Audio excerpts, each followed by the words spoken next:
दर्शन दो भगवान, दर्शन दो भगवान। हे परमेश्वर अंतर्यामी, हे प्रभु कृपा निधान। दर्शन दो भगवान।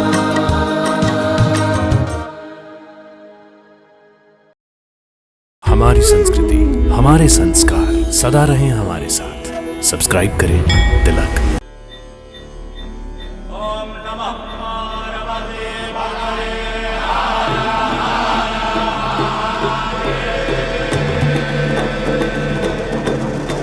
जटाटवी गलज्जल प्रवाह पावित स्थले गलेवलम्ब्य लम्बिताम्बुजङ्ग तुङ्गमालिकां डमड्डमड्डमड्डमन्निनादवड्डमर्वयं चकार चण्डताण्डवं तनोतु न शिवः शिवम्।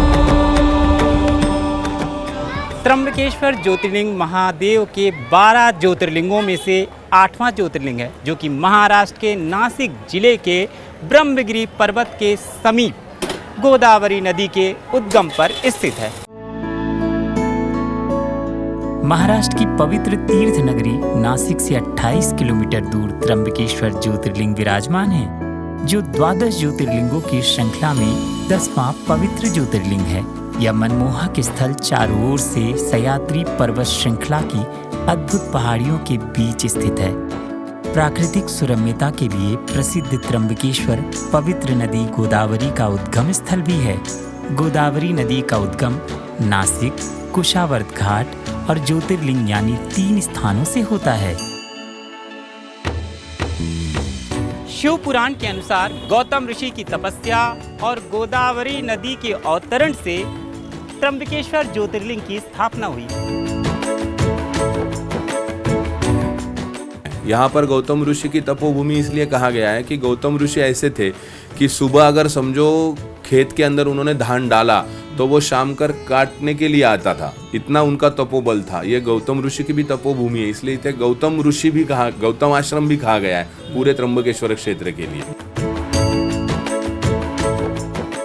पाप मोचन और आत्मिक शुद्धि के लिए प्रसिद्ध त्र्यंबकेश्वर ज्योतिर्लिंग की एक अनसुनी कथा है।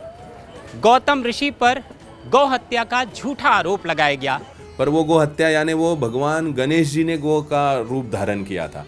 मतलब वो गो हत्या नहीं हुई थी, सिर्फ एक दर्भ के काड़ी से उन्होंने सिर्फ उसको स्पर्श किया और वो तुरंत गो हत्या, मतलब जो गणेश जी ने गो हत्या का रूप धारण किया था वो तुरंत वहाँ पर गो मृत हो गई। इसलिए वो कहने लगे कि आपसे हाथ से गो हत्या हो गई, गो हत्या हो गई। तब जाकर वो शंकर जी की तपश्चर्या कर उन्होंने गोदावरी नदी को यहाँ पे लाया।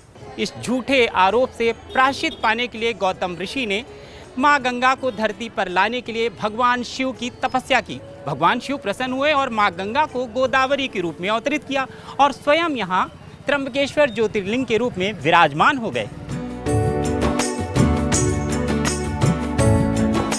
त्र्यंबकेश्वर का निकटतम रेलवे स्टेशन 28 किलोमीटर दूर नासिक रोड रेलवे स्टेशन है। नासिक में ही हवाई अड्डा भी है, जहां पहुंचकर सड़क मार्ग से सरकारी और प्राइवेट बस टैक्सी द्वारा सुगमता से त्र्यंबकेश्वर पहुंचा जा सकता है।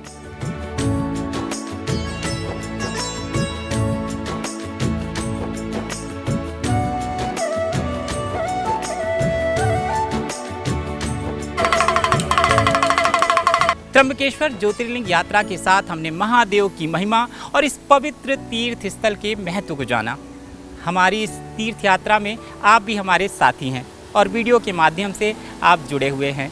अवश्य ही आपको हमारी यात्रा अच्छी लगी होगी, तो अब देर किस बात की है, अपने परिवार के साथ आप भी बनाइए योजना और आ जाइए महादेव के दरबार में। और हाँ, आपकी तीर्थ यात्रा के दौरान यदि आपको देश दुनिया से जुड़े किसी भी मंदिर की कोई भी जानकारी चाहिए तो सीधा चले आइए हमारे चैनल तिलक पर। हर हर महादेव।